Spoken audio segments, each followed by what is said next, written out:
side splits every single day, and I am trying to adjust a camera so that it stays put. There we go, boom, okay. Again, welcome back. We are doing 30-45 minutes of side split stretching. We do this every single day to practice consistency, to build a little community, and hopefully that makes it easier for us to make a whole bunch of progress together. Okay, so we're starting with warm-ups. I don't expect anybody to come in having warmed up, and I need it. So we're starting with warm-ups. First thing that we're going to do is called hip cars. Hip cars, all about moving your legs, your hips through a full range of motion using just your muscle power. I think that's Sheena. No, Ganowski, welcome back. You've been traveling, I've been traveling, everybody's traveling. Don't worry, have fun. Okay, I was referencing Ganowski's post. Okay, hip cars, let's go. They look like this. High knee to start, lift it as high as you can.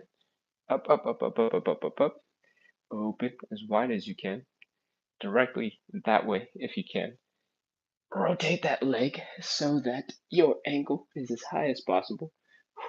This muscle right here in the top of the hip is working really hard to contract. Try to keep your upper body kind of straight. You'll be tempted to go like this to lift that leg, but I want you to try to keep it straight. Contract here in the oblique as well, and then bring the leg down and back into this hip. Contract the hamstring, contract the glutes, feel the stretch in the front of the hip flexor right here, and that is one rep. We're going to do 10 of these on the left side, we're going to do 10 on the right side, then we're going to reverse them, do 10 on the left, 10 on the right. Don't worry if you forget what's going on, I'm going to do them in front of you so you can mirror, and I'll talk them through 1 or 2 or 3 more times. Cool? Let's go. High knee, open, ankle, down and back. High knee, open, ankle, down and back. High knee, open, ankle, down and back. High knee, open, ankle, down and back. High knee, open, ankle, down and back. High knee, open, ankle, down and back. There's 6, 7, 8. Remember, this is about end range of motion, so really try to lift that knee high, open it wide, rotate, bring that ankle as high as you can, and then bring the leg down and back, flex the hamstrings, flex the glutes. I think this is 10. Okay, I'm gonna come by, check the chat. Marco Lodo 274 says hi from. I am from the US. Okay, checking the chat. Is there anything else I need to address? No, there's a whole bunch of people joining, a whole bunch of people live. Welcome back. If you have no idea what we do 30-40 minutes of live side split stretching every single day to practice consistency, build a little community, and hopefully we'll make progress towards our side splits together. So if that sounds fun, if that sounds interesting, you want to just get a little bit of exercise, hang out, warm up before whatever else you got to do tonight, stick around. Okay, hip cars, other leg, let's go. High knee, open, ankle, down and back. High knee, open, ankle, down and back.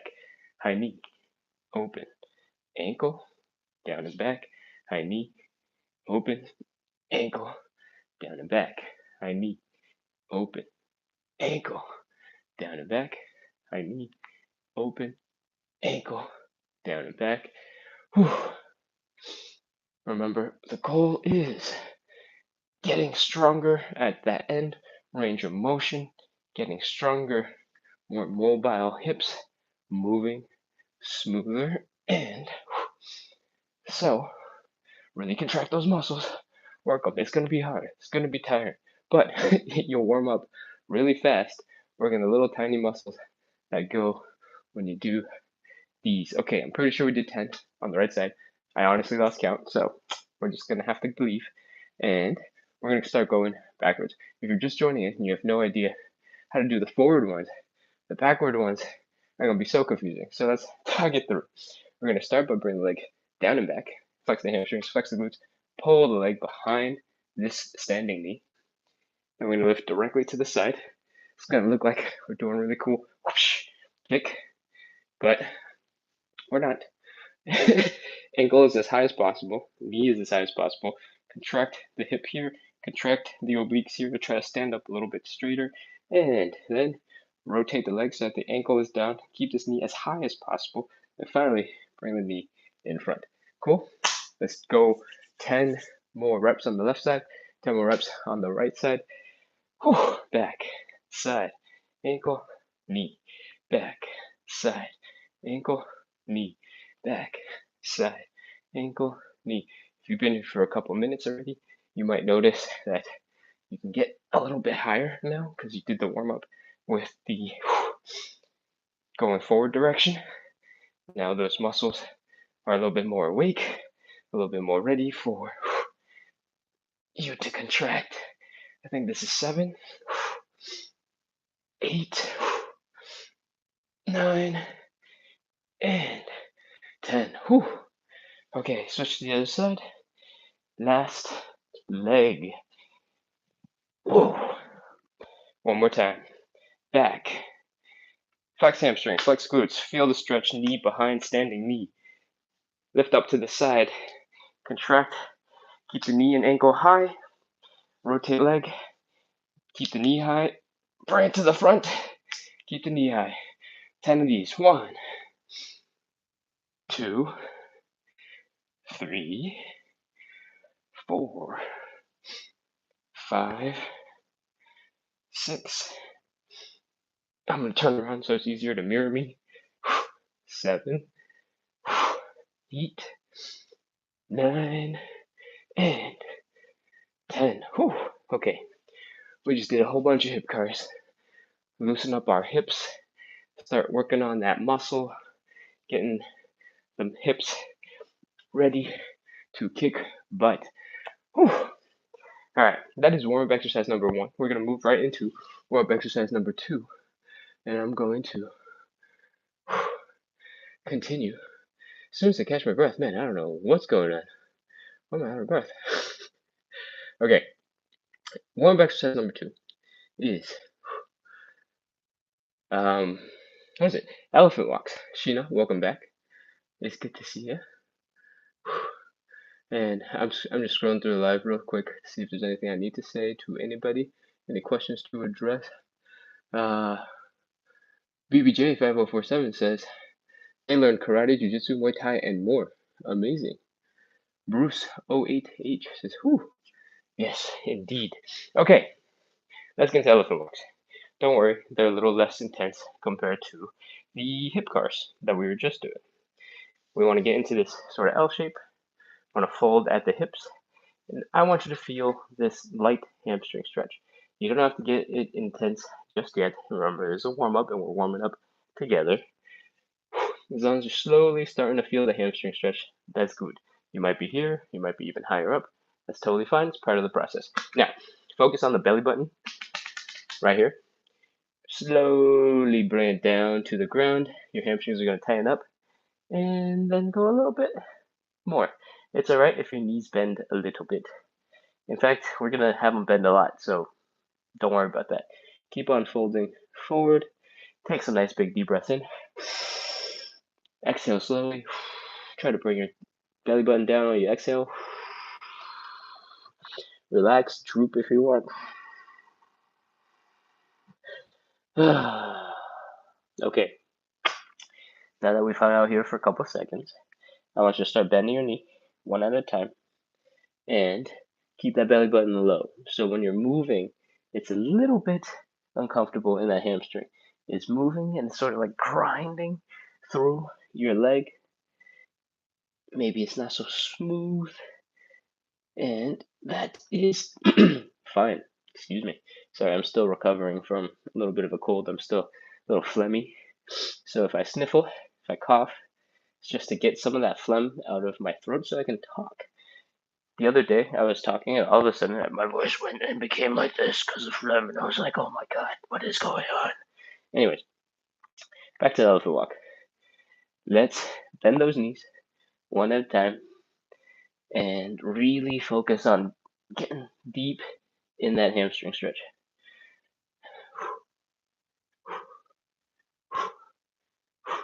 If you get really deep, you might notice that your calves are also going. I mean, I guess you don't have to get really deep. If you have tight calves, you might be noticing them as well. And we're just doing a couple of those. When your legs are feeling a little bit more relaxed, a little better, maybe you're noticing your belly button, your head is getting closer to the ground. Those are all really good signs. We're going to add a little bit more to make this better for our whole body. Cool? So, what we're just doing, I'm going to face you now, is bending one knee, straightening the other, working those hamstrings. Now, I want you to bend the left leg, straighten the right leg. Take your left hand, grab that right leg, so cross the body. Help push that leg so you can open up your chest to the right. Extend your right hand up into the sky, point it behind you. Use your neck, use those eyeballs. Look at the hand behind you and come down. Do the same thing on the other side. Right leg bent, left leg straight. Right hand grabs left thigh or left calf, somewhere between the knee and the ankle. Push, open up the chest to the left, rotate your neck, rotate your spine, point that hand to the left to look at it, and come back down. What we just added is called the thoracic rotation, and it just means we're twisting mostly the upper third of the spine. And the spine is designed to do this, and we just don't do it very often. So I'm giving you some time, some permission to twist, look back with your neck, look back with your back, and get a little bit of extra strain in those triceps and those shoulders while we warm up our whole body. Whew, okay, you've done a couple of those. Maybe you're starting to sweat. Those are all good signs. Whew, let's continue. I'm going to check the chat real quick, see if there's anything I need to address, and then we will get into the side splits stretching. Not the actual side stretching, but the hamstring stretching. Penny said, ouch. Does that help with lower back? Remember to breathe. Thank you. Thank you for reminding me to breathe too.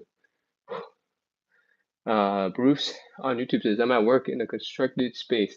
Do you do morning workout shows? I don't yet, but I am interested to learn more about what time zones you need them, and I'll make a decision. Maybe I'll do a second one. It's possible. At the moment, no. All right.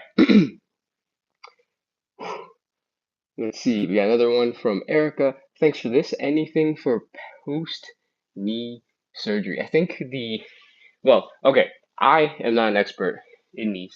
I am definitely not an expert in pain or knee injuries, knee surgery, post knee surgery. So I'm going to asterisk, like fine print the crap out of this. I think most people spend a lot of time babying their knees. And while that's important because you need it to give it time to heal and recover, a lot of strength training needs to slowly happen around the knee so that your muscles become what support you and you're not reliant on your joints, your bones, your ligaments to do all the hard work. So I think a lot of the recovery process is going really slow and doing only as much as your knee can handle, which is probably more than you feel like it can, but probably less than where am I going with this? How do I even start the sentence? Which is probably more than you think you can do because you'll be like, oh, that hurts, never mind, I'm not gonna do anymore. You can probably do just a little bit more than that, but most people train way less, or they do something explosive. And if you decide to jump or you decide to sprint, that is like a 3 to 8 times your body weight going through some of these muscles in the lower body. Lifting 3 times your body weight is like an insane amount of numbers, right? So actually doing slow controlled weight training is way easier on the body a lot of the time than doing something more explosive like a light jump or a sprint or a run or a jog. And those numbers don't really make sense when you're like doing the thing, right? Like holding and lifting 3 times your body weight is an insane number. But for like a moment in time, a fraction of a second, some of your joints will experience that kind of force. And I think most people don't understand that because it feels so much more natural to jump, to run, to sprint. And so, super long roundabout way of saying get stronger, make sure your joints, muscles around the joints can take over care of themselves. And that's basically it. There is a guy called Knees Over Toes guy who supposedly had a huge knee surgery and has recovered insane amounts of flexibility and strength. And he coaches other people to do that for a living now. I think his account is Knees Over Toes Guy or similar on both YouTube and Instagram. So go ahead and check out that guy. I've had a little bit of knee pain, so nothing as serious as you. And just doing like a third of his recommended workout has made my normal like daily knee pain pretty much gone. If I do something silly like land poorly because I want to practice parkour, um, that will still hurt.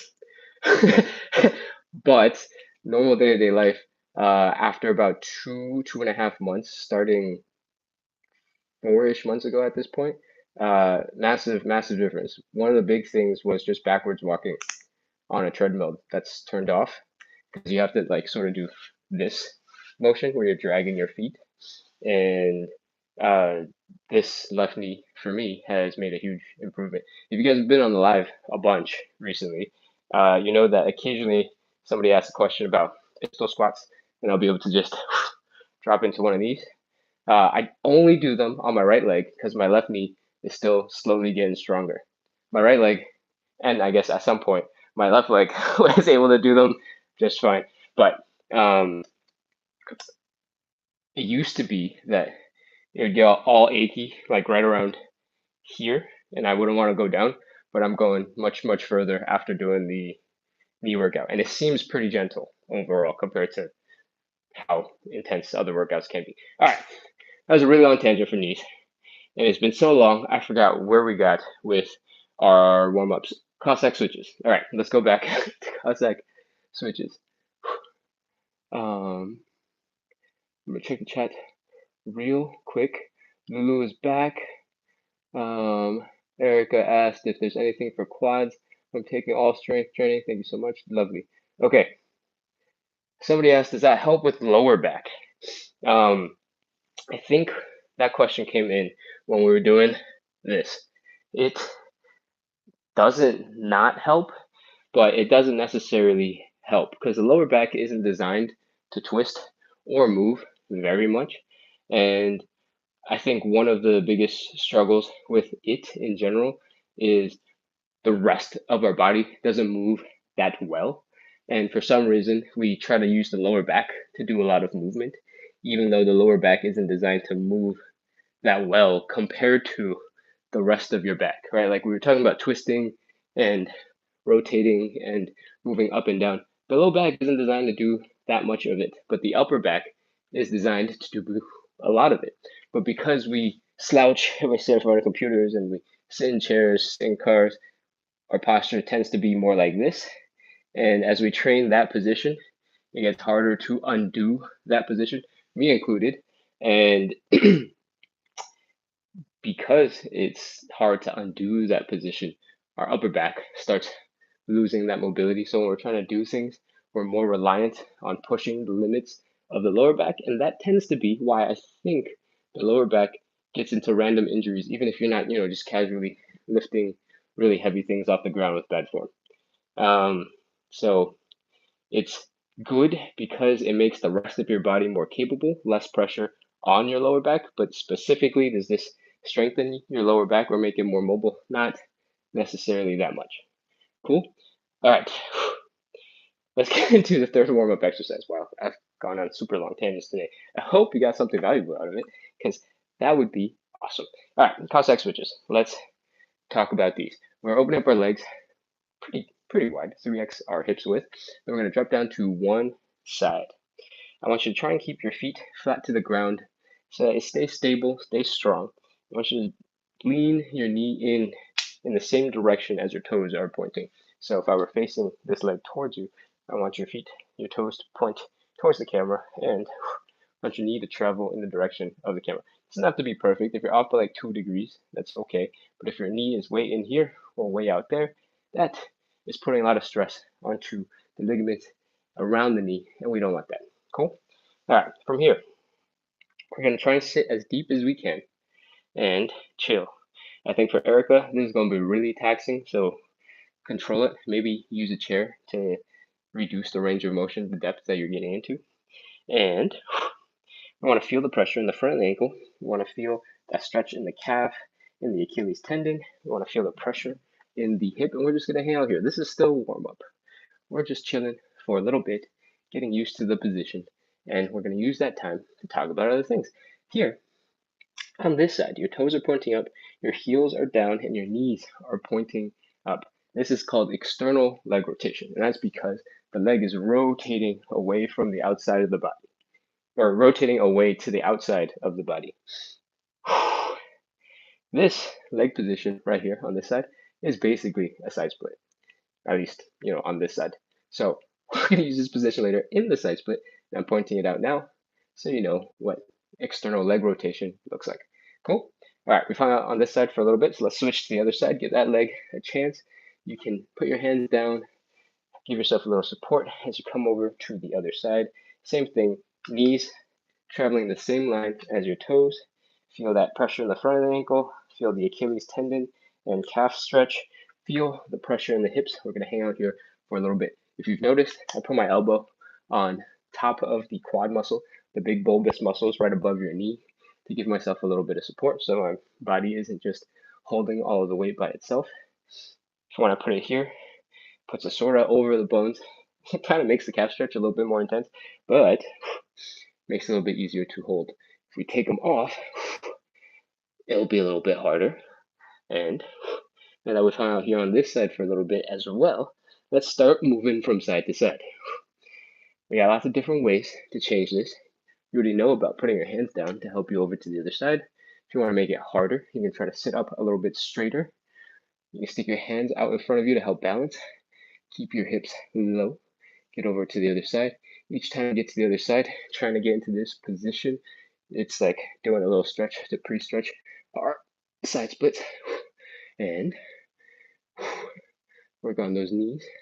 This is relatively gentle, but this is a very complex exercise. So if you're struggling with it, that's totally normal. There's a component of balancing from left to right. There's a component of balancing forward and backwards. There is a lot of strength and stretching happening in our legs and compression happening in our legs and the hip here. And if you're weak in any number of parts, it could make this a very, very, very difficult movement to work on. But that's why it's so good to move in this way, because you get a lot of bang for the buck, right? In one exercise, one movement, you can get 4, 5, 6 things that you're working on. Okay, if you have done a bunch of these, let's go ahead and move on and get into some stretches. I recommend you go grab a cushion. We're going to put our knees on it, just one, and it's going to hold a lot of weight because we're going to do a hamstring stretch that looks like this. We're going to drop on one knee, stick a leg in front, and fold. So go grab it.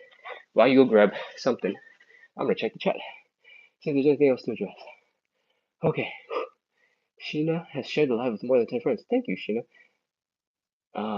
Erica says, yes, lots of knee training or quad training. Yeah, indeed. Travel Lover says, hi, this video is great. Amazing. I'm glad you're here, and I am traveling while doing this video. So there's some bonus love for that. Okay, we're doing the hamstring stretch, and the way I want to do them looks a little bit like this. So we're going to drop onto that cushion. It could be a dog bed, it could be a rolled up towel, it could be a couple of shoes you don't care about, sandals, just a little bit of padding for your knees to relieve some of the pressure of the wood, especially for you, Erica. And in fact, I'm not even sure this makes all that much sense to drop onto the knee that is post-surgery. So if you need to, you can do our pretty generic hamstring stretch. You can sit in the chair, extend the leg.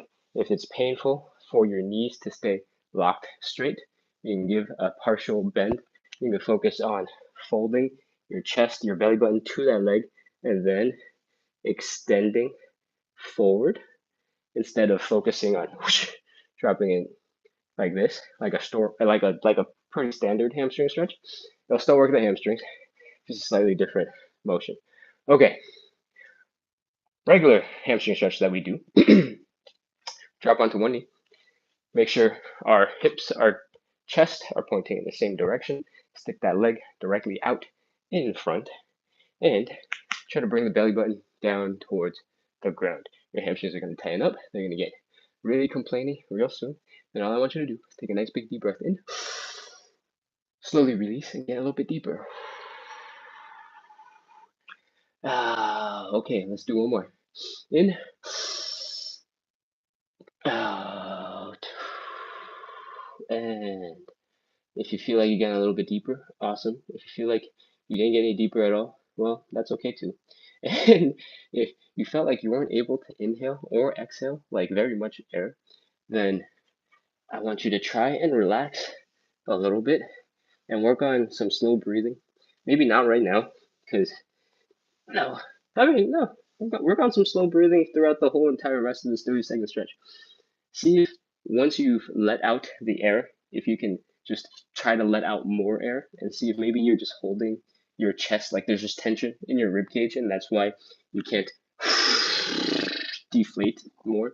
Or maybe there's tension in your rib cage and it keeps you from expanding and breathing. Just play around with it. If you notice a problem, experiment. Cool? All right, here we are. We're deep in our hamstring stretch. It's getting tight.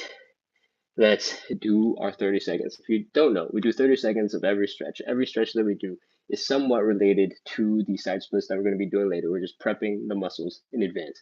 And I think I've said everything I need to say. Let's go. 30 seconds. 30, 29, 28, 27. Bring the belly button down to that thigh. If that seems easy, bring your belly button down to the floor. If you have slight knee discomfort, you can always bend the knee.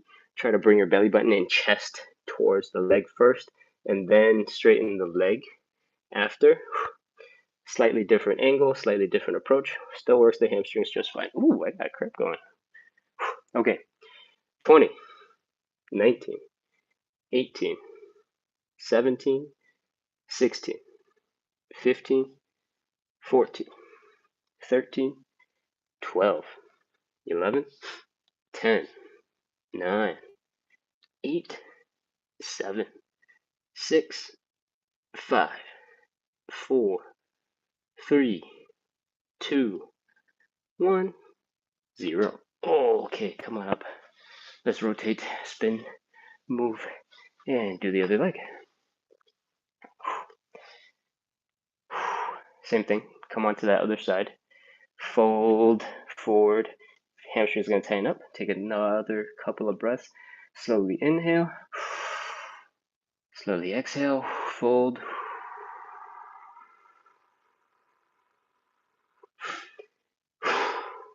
One more. Let's go. Inhale. Exhale.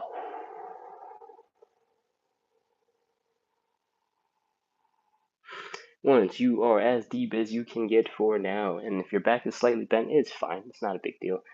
Let's go get our 30 seconds. 30, 29, 28, 27, 26, 25, 24, 23, 22, 21, 20, 19, 18, 17, 16, 15, 14, 13, 12, 11, 10, 9, 8, 7, 6, 5, 4, 3, 2, 1, 0. All right, come on up out of that stretch.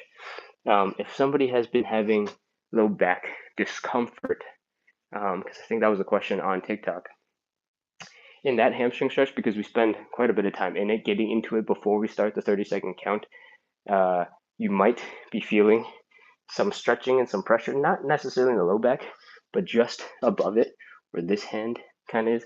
That hand is probably right around here in the back, not the low back down here, but and that's coming from the low back, sorry, the back arching and rounding. Alternatively, I guess you can straighten out your back and flex the muscles in the back here and try to keep it straight up, and that will have less of a stretching effect on those back muscles. You can experiment with that. I'm not sure if that impacts your low back, but let me know. Okay, we just finished the hamstring stretch. I am still out of breath. I think it's because I've been talking so much. We don't need the cushion anymore. You can toss it. Just don't break anything, because I have already done that twice this week. And let's continue. The second stretch that we're going to do is the butterfly stretch. The butterfly stretch looks a little bit like this. We're bringing our feet together, we're pulling it in, and we're trying to bring our knees down to the ground. As you can see, I'm a little bit off balance, trying real hard to get into a good stable position. And then once I'm holding my feet, sort of really pulling hard to keep me stable and my chest up, I can bring my legs a little bit deeper into the ground. This is an okay variation of the stretch. It's okay if you have nothing else, but if you have a wall, if you have something sturdy to lean against, you can make this stretch a lot better. And I recommend you put your hips, your shoulder, your head against the wall. One, you'll have this nice posture thing going on. Then if you pull your feet in, you can lean against the wall, you can push against the wall, and that will help you to focus on the important thing, which is bring your knees towards the ground and opening up the groin. Cool? I don't know if you've noticed, but I'm already in a much deeper position than when I was right there. And I'm working less hard to pull my whole body inwards towards my leg, because I can just let the wall do that job for me. Okay, I want you to flex these outer thigh muscles, these glutes, to open up your legs, to open up your hips, so that your knees are coming closer to the ground. Really use those muscles, contract, contract, contract. If you don't know what flex your glutes means, it means contract your butt. So get to it. Once you cannot contract any harder, take your hands, apply a little bit of pressure, and push. The back of your head, your shoulders should start feeling out of pressure as they're pushing into the wall, because they're trying to balance out your hands pushing into the legs. And that is perfect. That is exactly what we want. We want the wall to help us push our legs into the ground. All right, that's it. Let's go. 30 seconds. Contract. 30, 29, 28, 27, 26, 25, 24, 23, 22, 21, 20, 19, 18, 17, 16, 15, 14, 13, 12, 11, 10, 9, 8, 7, 6, 5, 4. I feel like I've been counting fast, so I'm going to fill it with some filler. 3, 2, 1, 0. All right, let go. You can remove the arms first. Your legs might be like, whoa, what's going on? This is weird. Why'd you stop applying pressure? And they might not work so well for a couple seconds, so just give them a quick little adjustment, a tap, and then suddenly they'll be like, oh, okay, I remember how I'm supposed to work, and you'll be able to continue. All right, we're going to move into the third stretch real soon. I'm going to check the chat real quick and see if there's anything else I need to address. I got a whole bunch of comments I don't really understand on YouTube, so I'm going to move on. I would be so afraid of passing gas while on live doing this. You know, that is a very valid fear. And I will neither confirm nor deny whether or not I have passed gas while doing this. Okay. Nola says, I can't even sit cross-legged. Left hip is tight. If your left hip is tight, there are lots of different places where it can be tight. If you're struggling to just bring your leg down, you can work on a form of the pigeon stretch where you kind of gently, oh, this chair's a little busted, bring the leg up and sort of apply a little bit of pressure as you lean down into it. That way you don't require the rest of your hip to be super mobile. And if you slowly drop down, you might be able to get a little bit more mobility into the hip here. Give that a shot and let me know if that helps. Okay. Travel Lover says your form is great. Stretching I heard is the equivalent to cardio. I don't know if that's quite true, but if it is, then my cardio should be amazing, and I'm not so certain about that. Travel Lover has also asked, do you drink green tea daily? I heard that's good for fitness. I do not drink green tea daily. I do have tea pretty often when it's cold out, and that is very nice. Um, I'm scrolling. I'm trying to get to the bottom. I was starting to go to the top first so that I can get back to the bottom as fast as possible so I can address people's comments in the order that they came in. Travel Lover says these are awesome stretches. I think I already read that. Man, I can't remember. Noah says, thank you, I'm going to do that. It's the front of my hip. Oh, the front of your hip. Okay. So like up here is limiting your leg from rotating. If it's directly in the front, are you also having a problem with lifting your knee up? Okay, she says, yup. Or he says, yup, I have no idea. Then it seems like you gotta do a combination of things. Okay, sometimes there is pain. It could be that you have incredibly tight hip flexors, but it's probably more likely that you have really weak hip flexors. And this is something you might be able to see or know about yourself if you're in the mirror and your hips pop out like this and you have to sort of lean forward to stand up straight. These muscles might be really tight and really weak all at the same time. I don't know if that would necessarily make it difficult for your left leg to turn out. If it's just the forward knee going up portion, I can see that your hip is cramping up because it's not strong enough to get into that position. So maybe all you need to do, or the main thing you can focus on, is to strengthen your hip flexors, which might look, this would be an extreme version, but I've only got the floor. But lifting the leg slowly, and this is going to be cramp city. It's going to hurt a lot if you're already having gentle pain. So you can maybe tuck your knee in and work on it like this. But you probably need to strengthen the hip flexor in the front of your hip a little bit. Okay. Let's continue. Let's get into some standing pancake. This is stretch number 3 of our side split series. And the standing pancake looks basically just like a set of side splits, except there's slightly different things that we're focusing on. Okay? So in the standing pancake, first thing we're going to do is we're going to open up our legs nice and wide. And we don't want you to be uncomfortable in the hips. So when you are getting uncomfortable here, just fold forward, put your hands down, and give yourself a little bit of support.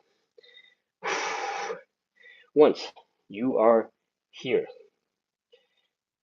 I want you to walk your hands back a little bit. I want you to just hang out and play with this position for a second. When you get to a point where it's uncomfortable in the hips, just come back a little bit, and you can stay right there and folded forward. All right, so the standing pancake is all about bringing your belly button, your chest, basically in between your legs. And it's a really hard stretch because it's a really intense hamstring stretch, but at the same time, you're doing a really intense inner leg stretch. So, I'm actually going to take off a sock. It's going to hurt me. If you also have very slippery floors, I recommend you getting rid of any footwear that will make it extra slippery so you have a little bit more control. And I am using one foot against the wall so it can't go anywhere, and the other foot has a little bit of grip so I won't go out that way too far. Cool?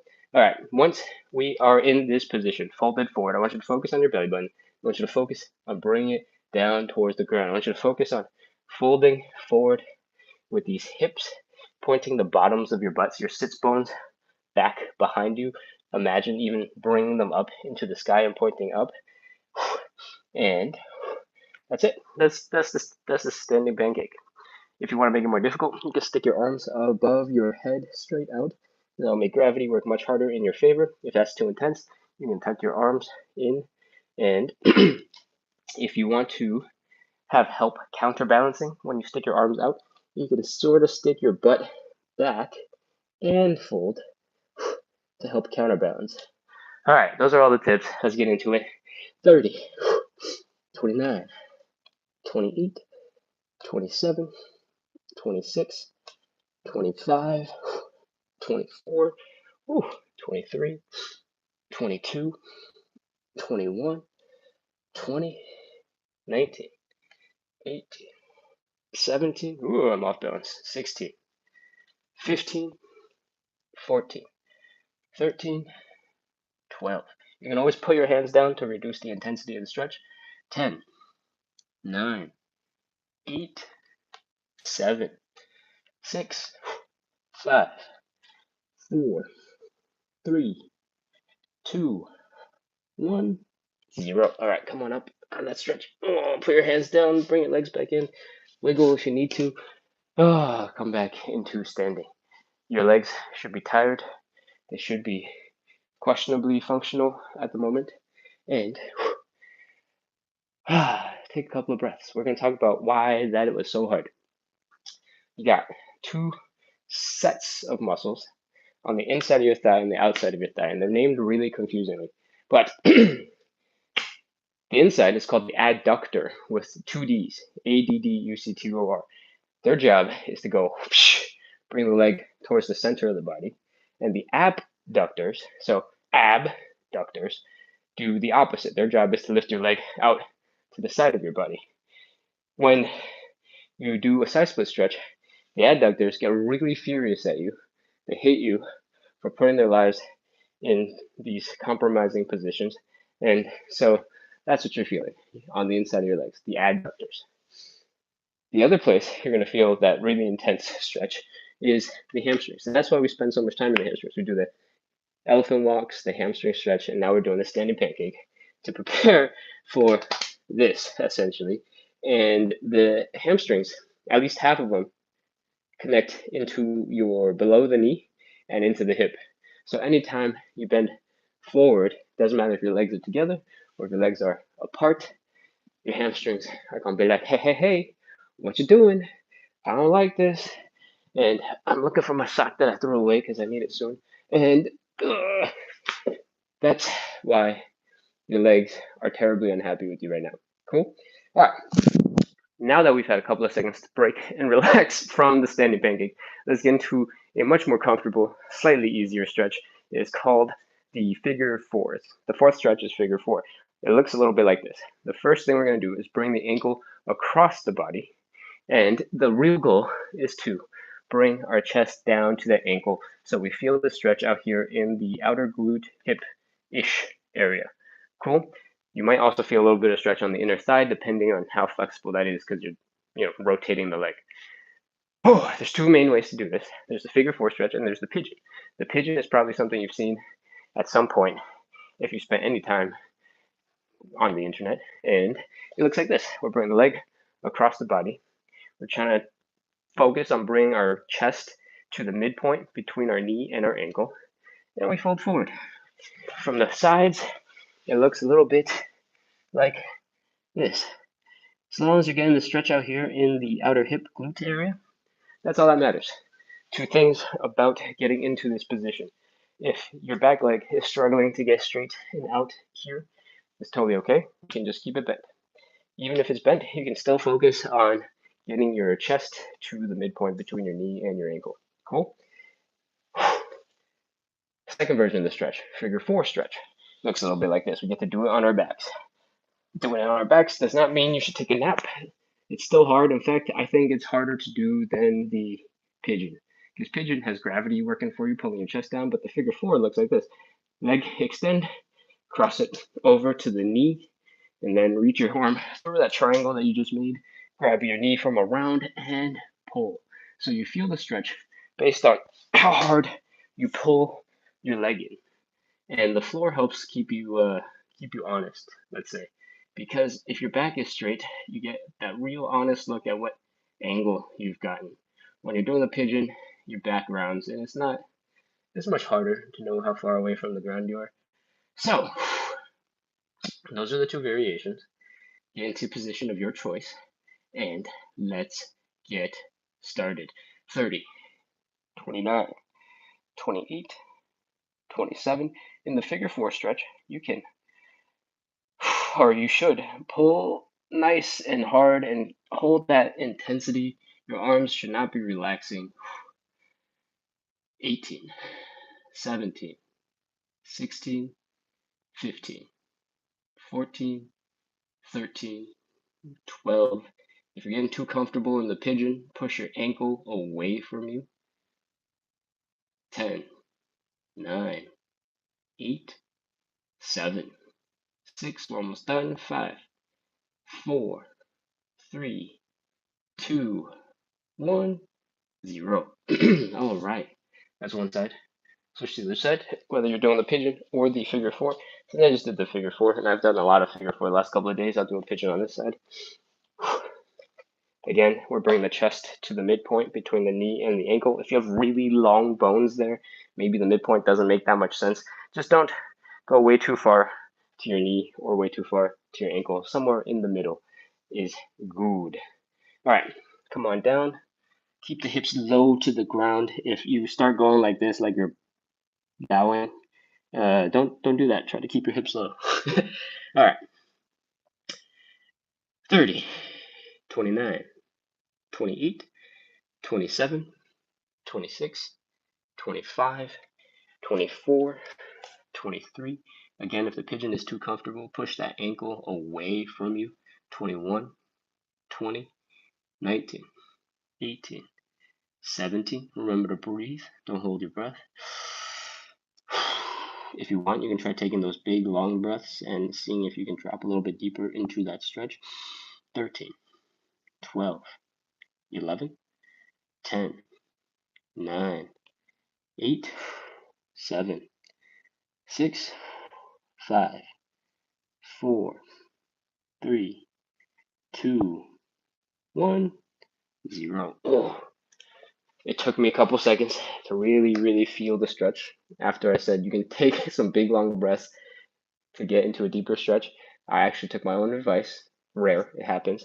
Do as I say, not as I do. And I kind of want to spend more time in the pigeon stretch now. All right, that is it for all of the stuff that we do to warm up, prepare the body, get a little bit more intense of a stretch in each of the muscles that are used when we do the actual side split, so that they're not being pushed to the peak of their capabilities when we are in the side split. I mean, some of them are, but most of them aren't. And let's continue after I check the chat real quick. Nola says, oh yeah, it's a hard move for me. Gonna try. Thank you for those tips. Nola, there is pain sometimes. Yes. Okay. Got it. Good luck. Let me know how those hip flexors improve or do. All right. We're gonna do side splits. Side split, side split, side split, side split, side splits. Let's do it. Well, I mean, I guess not really, because we're gonna talk about safety real quick. When you are in a side split position, you're pretty low to the ground. If you fall forward, it's easy enough to catch yourself with your hands. But what happens if you start falling backwards? What if you're like leaning back to try and get deeper into your position, you're shifting your hips, and all of a sudden you find you're falling backwards? Well, if you're low enough to the ground, maybe it won't hurt so much because your butt would just fall a foot to the ground. But if you're very close to a wall, then I recommend 8 to 12 inches, your butt will hit the wall and you'll be safe. If your butt somehow doesn't hit the wall, your shoulder, your chest, your back will just hit the wall. And I would usually demonstrate this a little bit more aggressively, but I'm in socks, so I'm afraid I'll slip out. If you are newer to this, I recommend you doing this barefoot on the floor or having a little bit of grip so you can have a little bit less slippiness. I have been doing this for a long time, so I'm putting in the socks to get a little bit more slippiness because that's what I need to get deeper into the stretch at this point. Right now, if you're newer to this, I recommend you focus on safety and taking care of yourself, feeling comfortable in the position, because at the end of the day, your brain is trying to figure out whether what you're doing is a smart idea for itself, and it's going to go, ah, nope, don't want that, if you're feeling unsafe. So having slippery socks might make you feel unsafe, might make you clench up a little bit. That subconscious fear will make it a little bit more difficult for you to get into a deeper stretch. So make your position safe. Choose to have things around you to help make sure that you can get in and out of the side split. That could be chairs, that could be yoga blocks, could be extra cushioning for if you land on your face. I don't think that can actually happen, but if you feel like you need it, grab it. It's okay. Cool. All right. Now that we've talked about safety, let's get into some side splits. Let's open up those legs nice and wide. And then when you're feeling uncomfortable in the hips, I want you to fold forward, put your hands down. This will look exactly like how we got into the standing pancake. From here, we're going to do something that looks a little bit like a push-up position, but we're not actually doing push-ups. We're externally rotating our legs. If you've been on since the Cossack switches, we talked about externally rotating the legs, which means our heels are down, our toes are up, and our knees are pointing up, right? This moves part of the knobby part of your leg bone out of the way so it doesn't slam into your hip bone, essentially, and that allows you to go deeper into a side split stretch. That's it. Walk your hands back towards your hips. You're already in a pretty deep side split looking position, and we're just going to try and make it go a little bit deeper. I want you to try to do a little wiggle from side to side, see if you can break that last bit of friction, and once you can't get any deeper at all, let's start at 30 seconds.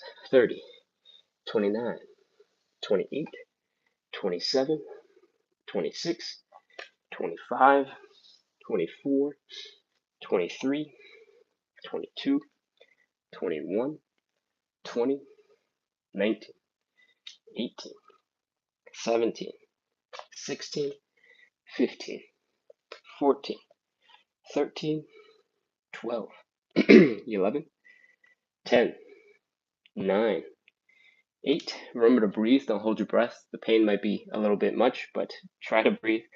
5, 4, 3, 2, 1, 0. All right, lean forward. Walk those hands forward. Pull your legs in behind you. Kneel for a second if you need it. Take a break. Breathe and come back up into standing. Congratulations, we just did our first round of side splits.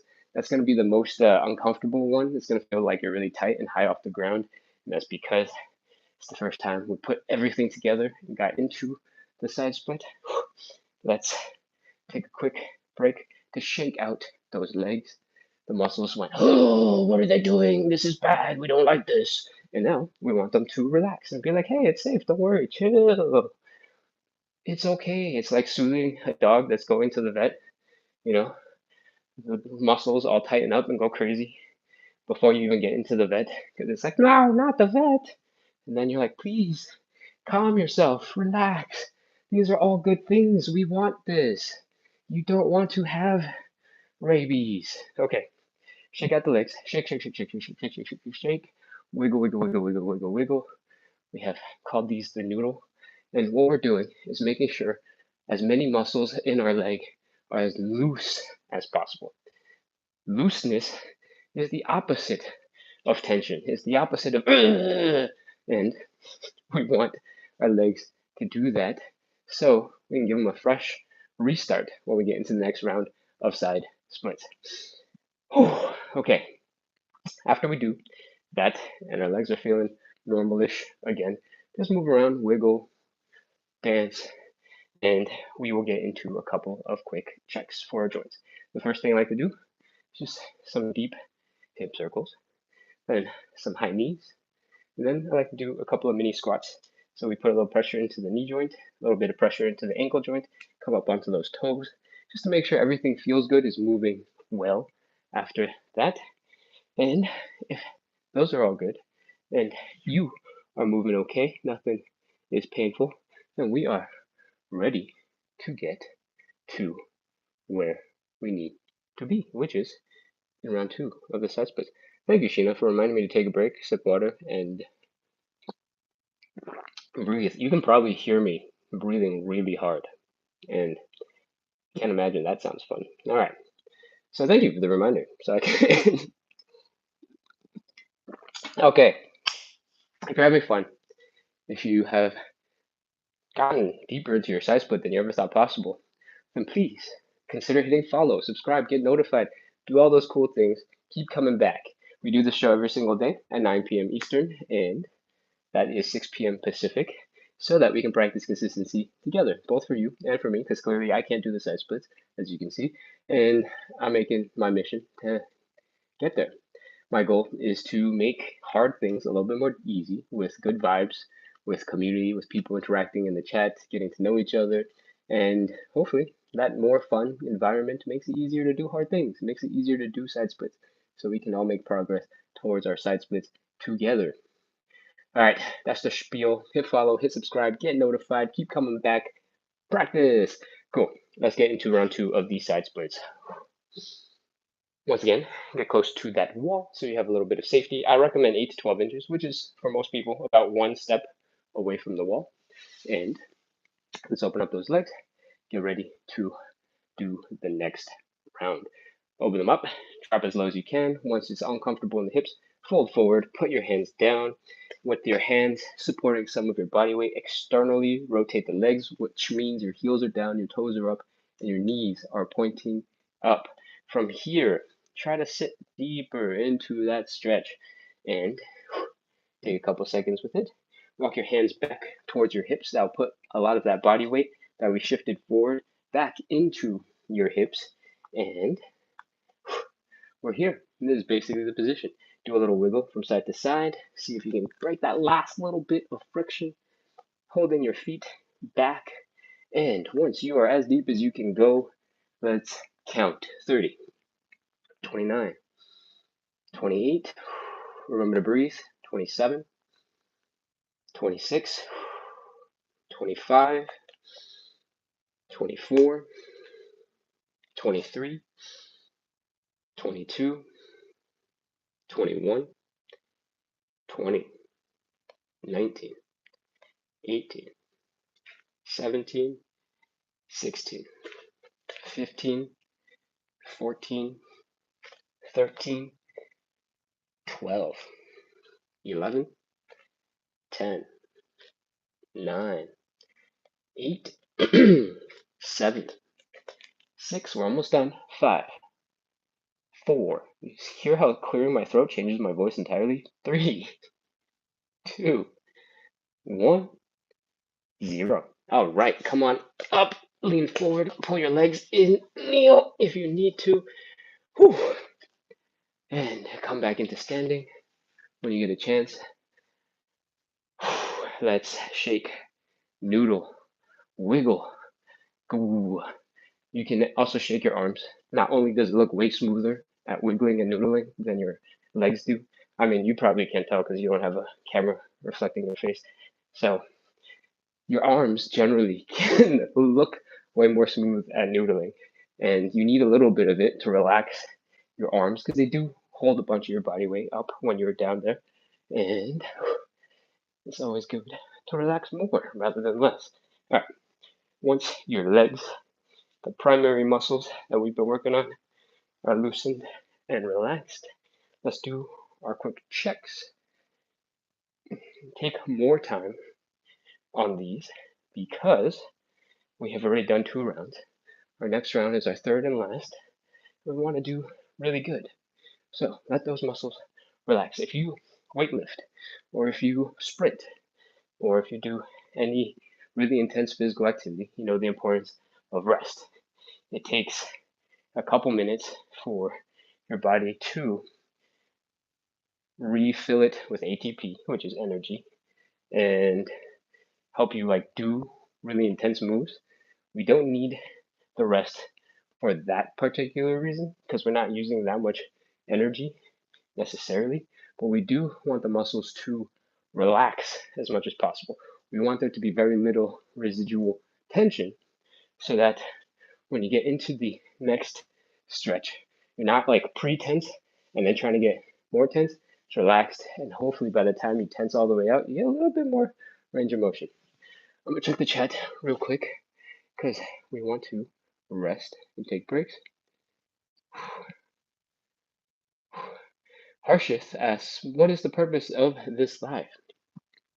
We do 30, 40, I mean, we're way deeper than that. 60 minutes of live side split stretching every single day. On the weekends, I try to be very thorough, answer lots of questions, make it very easy for people to come in and figure out what we're doing and then follow along. So we're currently doing the third and final stretch of our side splits, and that's it. We're going into it right now. So I hope you enjoy. Come on in if you want to. It might be a little bit tough, but you can follow all the same instructions, just won't be as deep. Cool? All right. Third round of the side splits. Again, stay close to this wall, so if you fall backwards, you will stay safe. I recommend 8 to 12 inches away. For most people, that is about 1 footstep in front of the wall.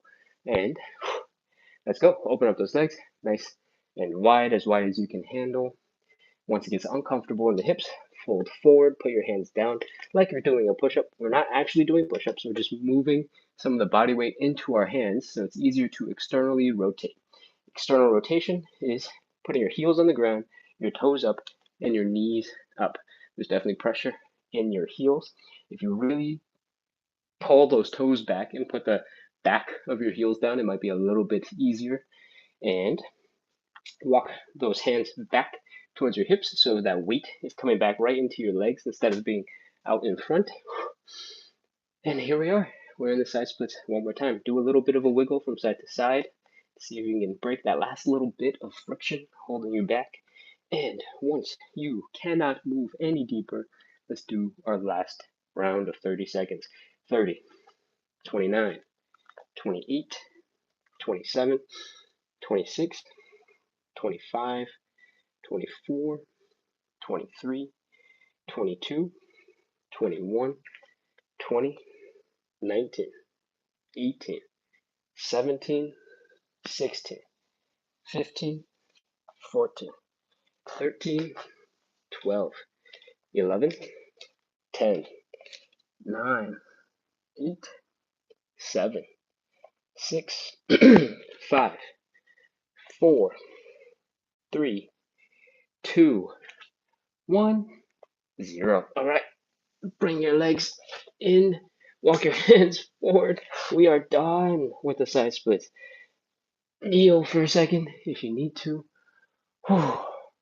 Breathe. And congratulations, we have wrapped up 3 rounds of side split stretches, holding them for 30 seconds. If it felt like the last one was a little bit shorter than the first one, it's because I talked so much more in the first one explaining stuff. And by the time we get to the third one, I don't need to explain things as thoroughly. So the third one, even though you're deeper, feels a little bit less intense, potentially. If you want to, in the future, in the next live, since you know the drill, you know what's happening, you know what to predict, you can focus on getting a little bit more time in the side splits if you want. Cool? Okay, let's do our quick checks. Go ahead and wiggle, noodle, relax, check out those legs, do a little dance, make it fun, practice your late night dance moves. Do a stanky leg, wiggle, shake, relax. All right. Once your legs are feeling more or less normal, again, I recommend you do some gentler movement, not so aggressive, like throwing your legs around. Just rotate your legs a little bit, turn your knees in and out, just to get sort of the weaker, smaller muscles that we use a little bit, but not really, to move just a little bit more. And then we'll do our quick checks. We got our hip circles. You don't have to do very many of these. These are just checks to make sure everything feels good and is working okay, considering that we just did a whole bunch of stretching. Some high knees to check the hip flexors. Pop into some mini squats so you know your knees can support weight, your ankles are feeling okay. Come up to your toes to make sure your feet are working good. And once you've done that, you're done. You're all wrapped up. You're ready to go do whatever else you need to do today. Sheena says, see you tomorrow. Goodbye, Sheena. Miss Macharista is back. Welcome, welcome. I think you left and you came back because I think I saw your name earlier. um, and Sheena is being amazing and super supportive in the chat. I appreciate you very much. Okay, I think that is all the chats and all the messages that came through over the course of the live.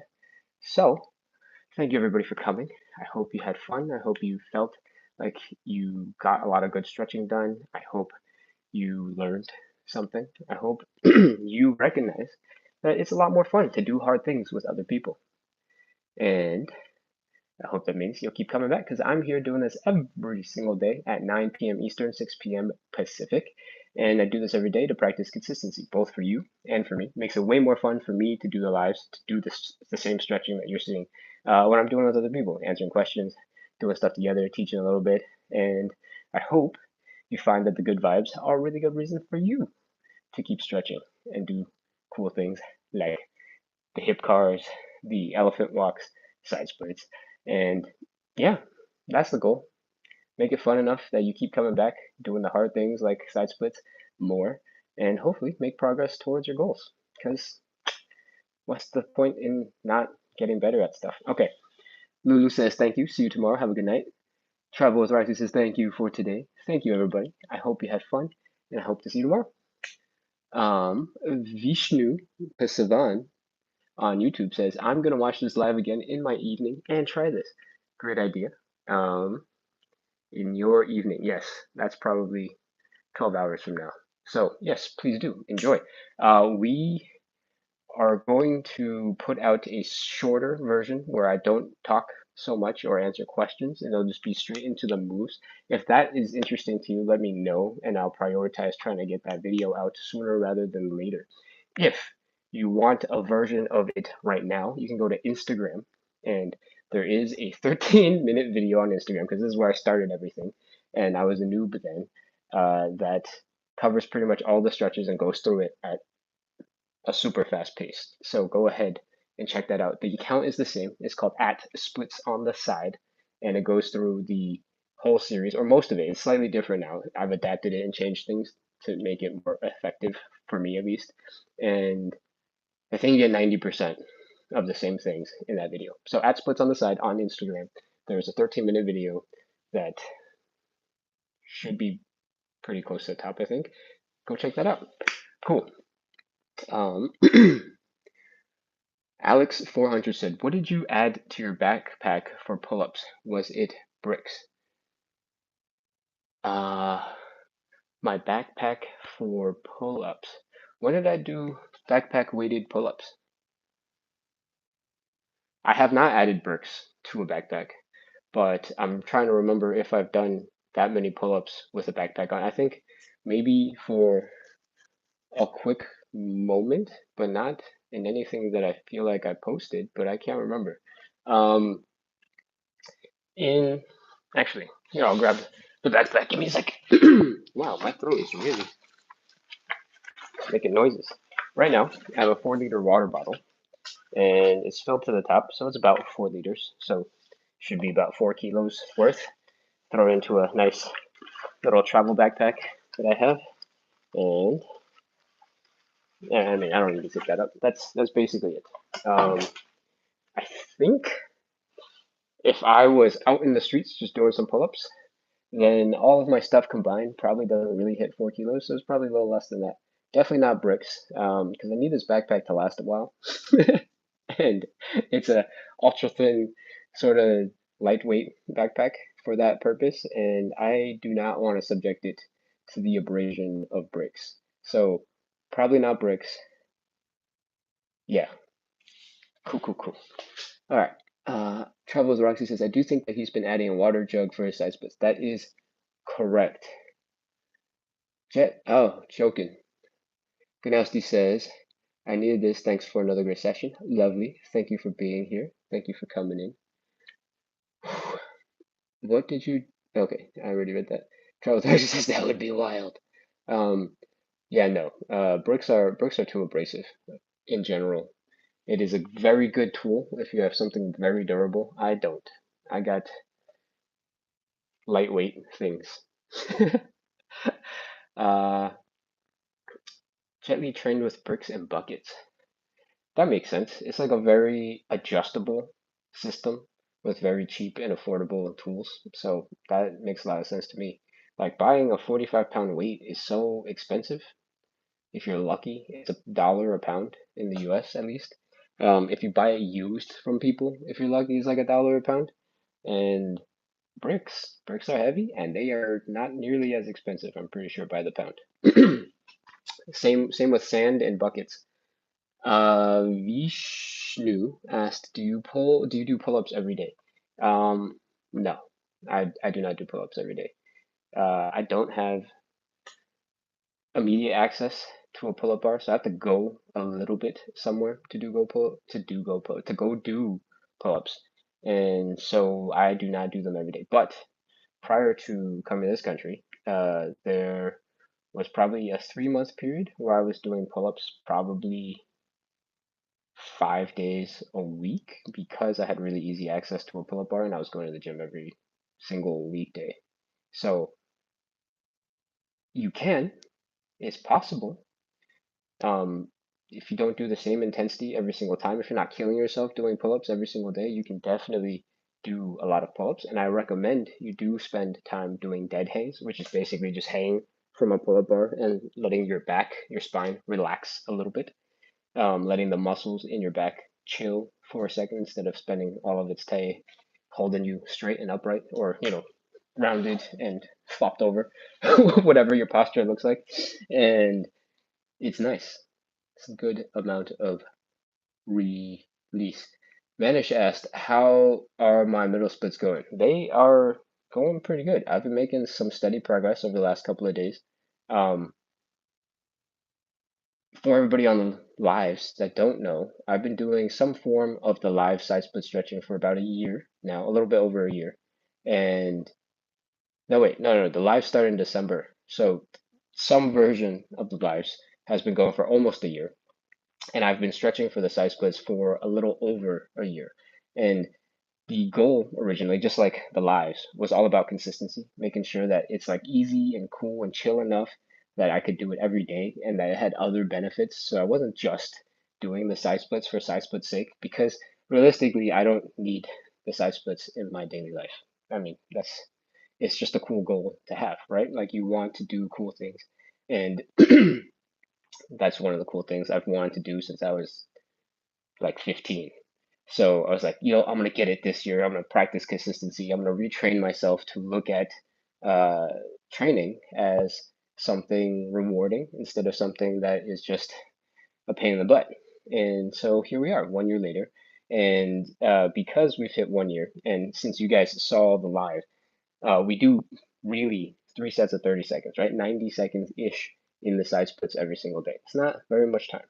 Over the course of 7 days, 90 seconds times 7, 630. It's like 10 minutes a week, 10 and a half minutes a week of side splits.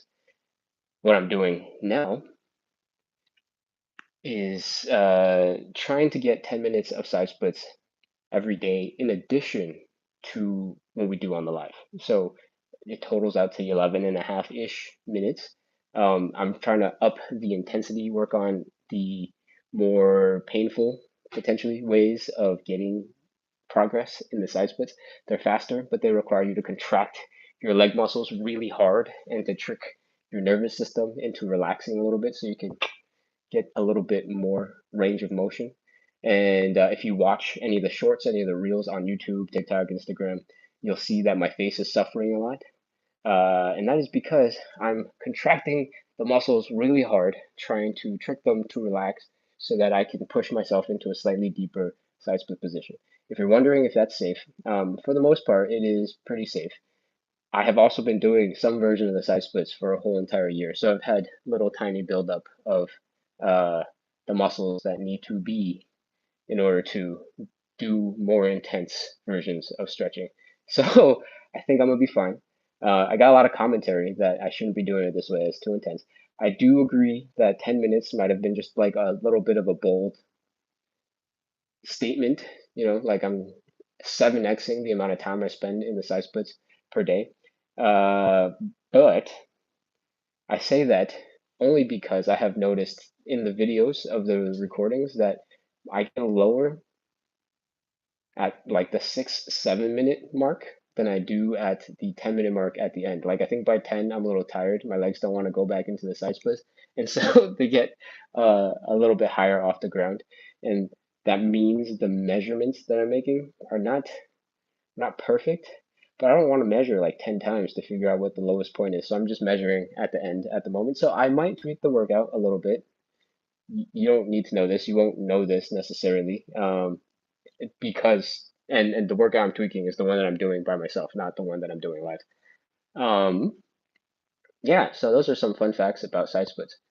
Manish says you stated boxing. I don't do boxing, so I don't know what you're talking about. But I see you. You don't need to spam the chat. Okay, let's see. Ganowski says, I saw you lean in on your forearms for a run round of the side splits. That was cool. Okay, how many people still got? We got 7 people. Trevor Roxy was saying so cool. All right, so let's talk about that. So I think I've briefly mentioned it a couple of times on the lives, and it tends to be towards the end. So Ganowski, you might not have been on. In the side split position and the standing pancake position, for example, you've seen this exact position in the standing pancake. My legs are open, my feet are down, my hips are back, this, right? If you rotate and you flip that angle, it's basically something like this, right? Like this is basically just that, but rotated 90 degrees. When we do the side splits, it is very similar in that when I say we're going to externally rotate the legs and we're going to get into that side split position, then we're going to walk our hands back, we're still getting into this kind of like 90-degree position, right? My toes are pointing up, my hands have walked to my hips to put all that body weight right into my legs. So this is the side profile view of what we're doing when I do the side split stretch over here. Cool? And it looks a lot like our standing pancake stretch, which looks like this. So it's essentially just rotating the legs a little bit. Okay. Oh man, that was tiring. From there, if you keep on sort of rotating the angles that you're holding it at, so let's get back into that same position. I don't know why I got out of it. Probably because I didn't have a full, complete thought ready to transition into. So from here, if you shift forward and you get onto your forearms, it's literally just rotating that angle, right? We're just changing the angle, and it puts pressure on the muscles in a slightly different way. So when I have my weight on my forearms, it's more closely tied to stretching for the side splits. There's more pressure pushing the legs out, and I'll demonstrate it one more time so you can see. When I am in our regular position, it's sort of in between a pancake and a side split stretch, right? We're focusing a little bit on this hamstring flexibility by leaning our chest forward, and that's the pancake component. And our legs are trying to open up and are being pushed down by gravity, like so.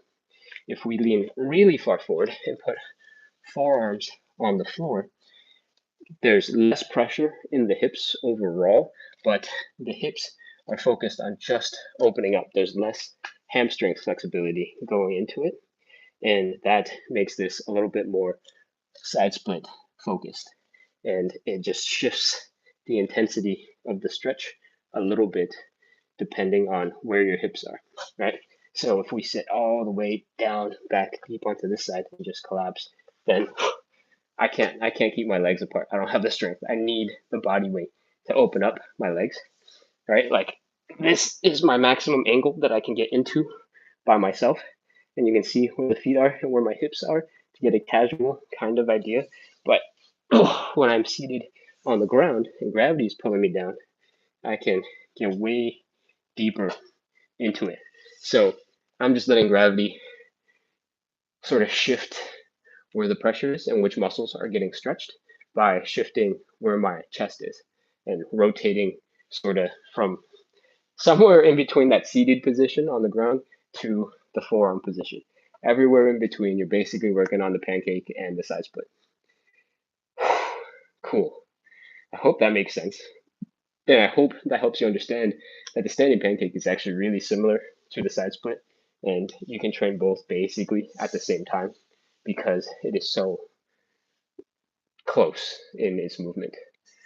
Okay, let's see. That's a great explanation. Lovely. Okay.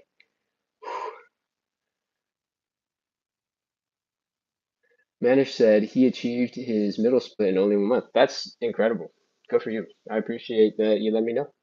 I think you've been following the account for maybe 4-ish months. I think you're one of the early followers on YouTube, right when I started the YouTube account. So congratulations. I'm sorry it took like 3 months to convince you to do the side splits, but I'm very proud that you pulled it off in 1 month. That's awesome. Okay. Whew. Let's see. I think we are done with all of the rest of the Q&A. I'm going to scroll real quick just to see if there's anything I missed. Although I guess at this point, maybe any questions that I missed, said person who asked might not actually be on anymore because we've been running for a while. Okay, I think we are going to wrap up here. Oh man, now that I complimented somebody, we got more people bragging, making me feel bad.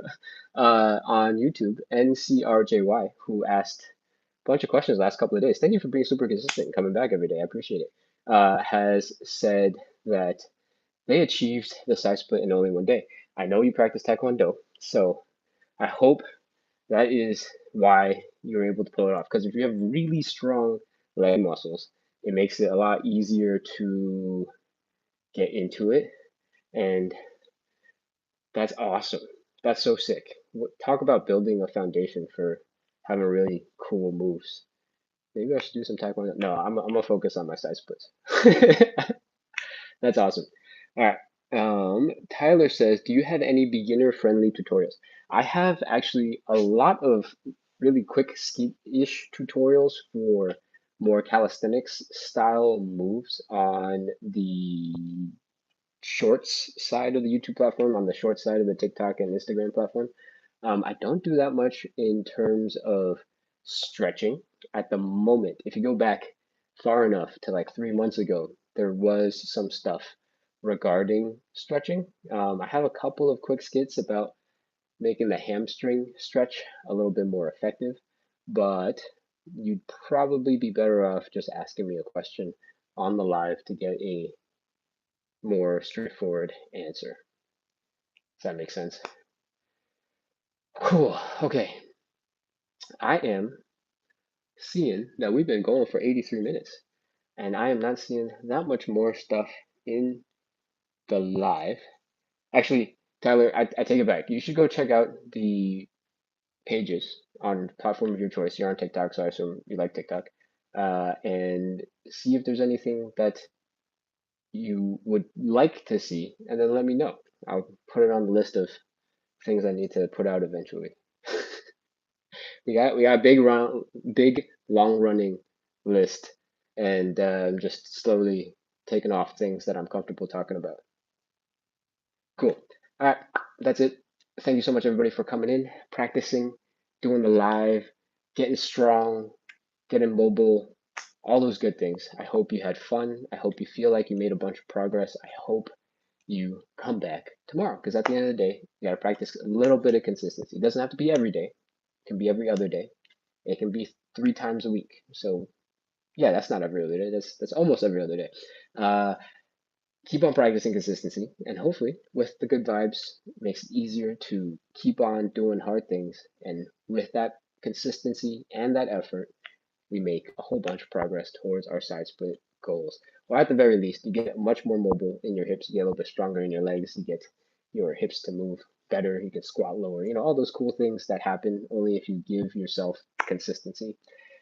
Come on in and do that. Hit follow, hit subscribe, get notified, do all those things. Come back. We go live every day at 9 p.m. Eastern, 6 p.m. Pacific. I hope to see you soon. And with that, I am Rolling out. Goodbye. Have a good evening. Missed that last chat. And